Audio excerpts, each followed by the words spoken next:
ان کی جماعت کے مسائل کا عمران خان کی بہنوں سے جن کا سیاست سے لینا دینا نہیں ہے کیا تعلق ہے؟ تو ان کو ملنے دو، وہ نہیں ملنے دیتے۔ اور عطا تارڑ سے یہ سوال دوبارہ اس نظام کے صحافی نہیں کر سکتے، کیونکہ اس نظام کے صحافیوں کو، اس نظام کے چینلز کو ملتی ہے وہاں سے اشتہاروں کی بھیک، اور یہ بھیک منگے چینلز جو ہیں یہ وہ کام نہیں کر سکتے کہ دوبارہ سوال کریں۔ یہ آپ کو بے بس نظر آئیں گے اور اشتہاروں کی بھیک پر چلتے ہیں۔ ان کو باقاعدہ طور پر گورنمنٹ اپنے اشاروں پر اس طرح سے چلا لیتی ہے۔ لیکن پرابلم یہ نہیں ہے کہ عمران خان کی بہنیں کیا کر رہی ہیں، پرابلم یہ نہیں ہے کہ عمران خان کی جماعت کے لوگ ہار مان رہے ہیں نہیں مان رہے، پرابلم یہ ہے کہ اس نظام نے ہار مان لی ہے۔ کیونکہ جو آج عمران خان کے ساتھ ہو رہا ہے وہ کل کسی اور کے ساتھ ہوا تھا، کل کسی اور کے ساتھ ہوگا۔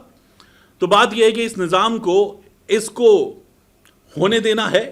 چلنے دینا ہے، یا پھر اس نظام میں کہیں کوئی سپائن موجود ہے، کہیں کوئی تنفس موجود ہے، اس نظام میں کہیں کوئی کھڑے ہونے کی گنجائش موجود ہے، سوال کرنے کی سکت موجود ہے، تھوڑی سی غیرت، تھوڑی سی حمیت، تھوڑی سی طاقت موجود ہے، اس طاقت کا مظاہرہ کرنے کی کوئی اس نظام میں جگہ ہے یا نہیں ہے، یہ سوال ہے۔ یا یہ نظام اپنی موت مر چکا ہے،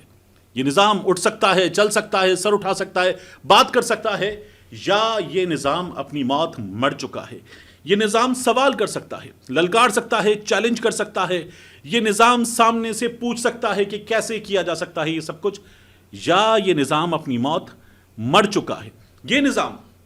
یہ نظام بتائے کہ کیسے چلے گا یہ سب کچھ۔ ہمارے صحافتی ادارے کیا یہ سوال کر سکتے ہیں؟ کیا ہمارے اینکرز یہ سوال کر سکتے ہیں؟ یا تمغے کی دوڑ میں سب کے سب لگے ہوئے ہیں،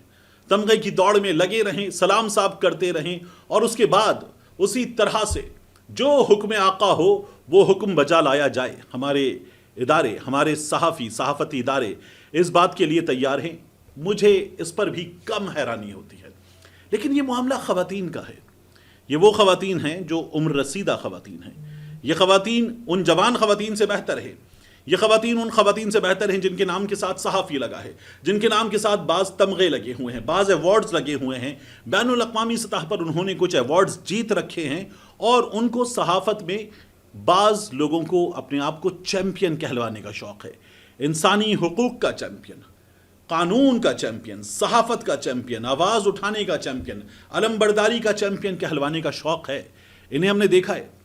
کہ جب کسی خواتین صحافیوں میں سے کسی پر بات ہو تو یہ سامنے آتے ہیں، آ کر بات کرتے ہیں، لکھتے ہیں، آواز اٹھاتے ہیں، لیکن عمران خان کی بہنوں پر نہیں۔ جب ان کے کسی ساتھی کے خلاف بات ہو، ان کے خلاف بات ہو، ان کو برا بھلا کہہ دیا جائے جو ظاہر ہے کہ غلط ہے، لیکن عمران خان کی بہنوں کو جب کچھ کہا جائے تو یہ آواز نہیں اٹھا سکتے، بلکہ یہ تو کئی بار ساتھ دیتے ہیں، لکھتے ہیں، بولتے ہیں، ساتھ دیتے ہیں۔ یہ خواتین صحافی جو انسانی حقوق کی، خواتین کے حقوق کی، عورت کارڈ کی چیمپئن خواتین صحافی ہیں، یہ خواتین صحافی اور ان کی صحافت، یہ کم از کم سوشل میڈیا پر آواز اٹھانے کے معاملے میں ان کی موت ہو چکی ہے۔ ان کے لیے انا للہ و انا الیہ راجعون مجھے آپ کو پڑھ دینا چاہیے۔ یہ عمران خان کی بہنوں کے لیے آواز نہیں اٹھا سکتے، یہ مریم نواز شریف کے لیے آواز اٹھا سکتے ہیں، یہ آصف زرداری کی ہمشیرہ کے لیے آواز اٹھا سکتے ہیں، یہ اپنے لیے آواز بلند کر سکتے ہیں، اپنی کسی ساتھی اینکر کے لیے آواز بلند کر سکتے ہیں، لیکن یہ عمران خان کی بہنوں کے لیے آواز نہیں اٹھا سکتے۔ یہ چپ رہیں گے، ان کو کوئی فرق نہیں پڑے گا، ان کی صحافت کو کوئی فرق نہیں پڑے گا، یہ اسی طرح سے آپ کو نظر آئیں گے۔ آپ کو وہ بلاول جو ایوان میں کھڑا ہو کے پوچھ رہا تھا نا تم کتنے بغیرت ہو، وہ بلاول نظر نہیں آئے گا آپ کو۔ اس کی وہ بہنیں جو سندھ میں خواتین کے حقوق کے لیے کبھی کسی مروت سے، کبھی کسی دوسرے سے سوال کرتی ہیں، اپنی جماعت کے رکن سے سوال کر سکتی ہیں، اپنی جماعت کی رہنماؤں کے لیے، اپنی پھپھوں کے لیے سوال کر سکتی ہیں، آپ کو بلاول کی وہ بہنیں بھی نظر نہیں آئیں گی۔ آپ کو پاکستان پیپلز پارٹی کا جو جمہوریت کی چیمپئن، انسانی حقوق کی چیمپئن ہے، اس کے لوگ بھی نظر نہیں آئیں گے۔ ایک شخص ہے جو پاکستان کا سابق وزیر اعظم ہے، پاکستان میں سب سے مقبول لیڈر ہے، آپ کو اس کی بہنوں کو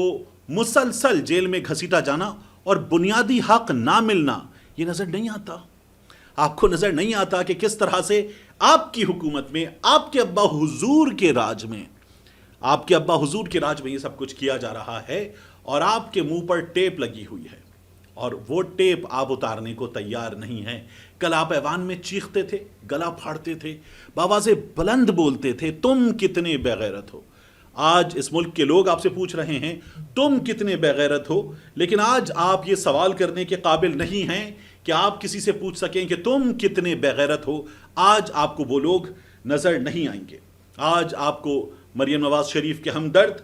زرداری کی ہمشیرہ کے ہمدرد، خواتین صحافیوں کے دکھ میں بین ڈالنے والے آج آپ کو نظر نہیں آئیں گے۔ آج آپ کو سکون ہی سکون نظر آئے گا۔ میں ایک اور چیز سوچ رہا تھا، عمر کوٹ کے نتیجے پر بات کرنے سے پہلے میں ایک چیز اور سوچ رہا تھا کہ جس طرح سے پاکستان تحریک انصاف کے چیئرمین عمران خان نے اس نظام کو شکست دی ہے، یہ نظام عمران خان کی آواز نہیں، عمران خان کی تحریر نہیں، عمران خان کا پیغام باہر آ جانے سے خوف زدہ ہے۔ یہ نظام کیسے چل پائے گا؟ یعنی یہ نظام اتنی طاقت کے ہوتے ہوئے عمران خان کی بہنوں کے آگے بند باندھ رہا ہے، نہتی بزرگ خواتین ان کے آگے بند باندھ رہا ہے۔ 6 لوگوں کا ایک لسٹ پر نام، وہ 6 لوگ نہتے عام شریف پارلیمنٹیرین، اندر جانے کے خواہش مند، بات کرنے کے خواہش مند اپنی جماعت کے رہنما سے، ان لوگوں کے آگے ڈھیروں پولیس والے کھڑے کر کے، خواتین کے آگے ڈھیروں پولیس والے کھڑے کر کے، سڑک پہ تماشا اور طوفان کھڑا کر کے یہ نظام کیسے چل پائے گا؟ اس نظام کے سامنے کوئی دشمن بہت بڑی تعداد میں لشکر لے کر نہیں آیا۔ یہ نظام صرف ایک قیدی سے اس وقت ہار مان کر اس کی بہنوں کے سامنے حصار بنا کر کھڑا ہو گیا ہے۔ یہ نظام کیسے چل پائے گا؟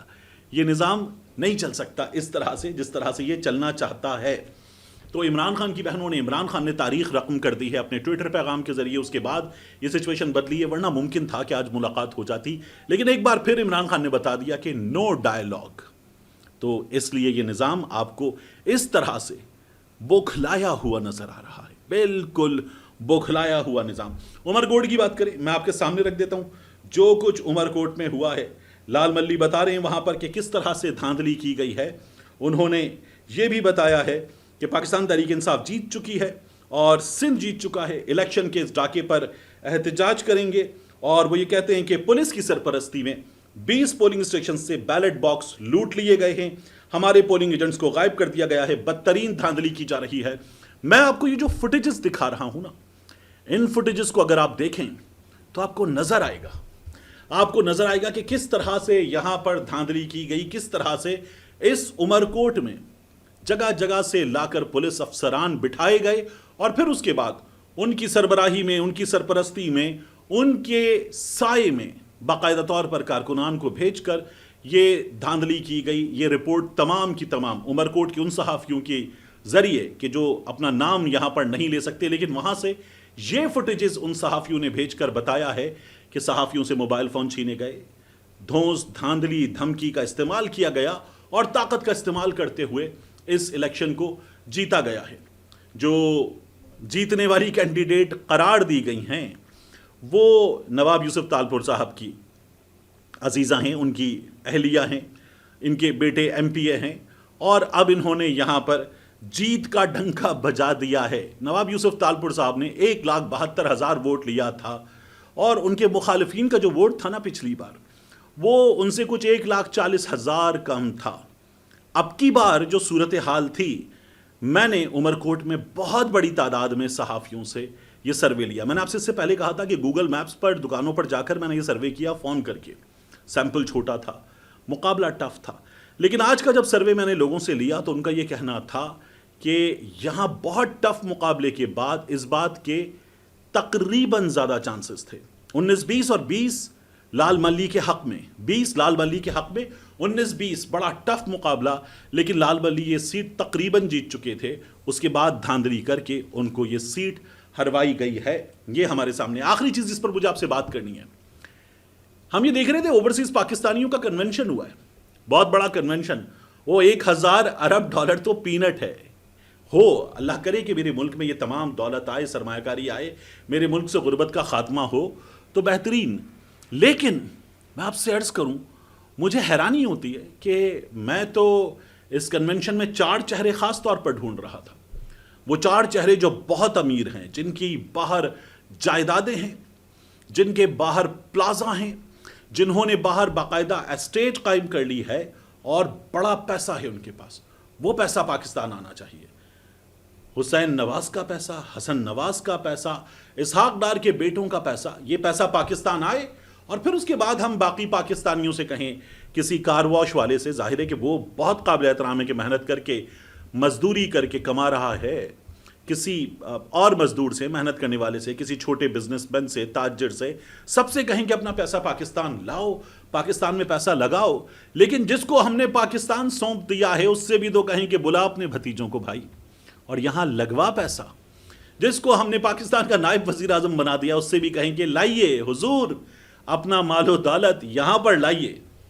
یہاں لا کر اس ملک کے لوگوں پر لگائیے۔ اگر آپ باہر اتنا کما سکتے ہیں تو اس ملک میں تو قانون بھی آپ کا ہے،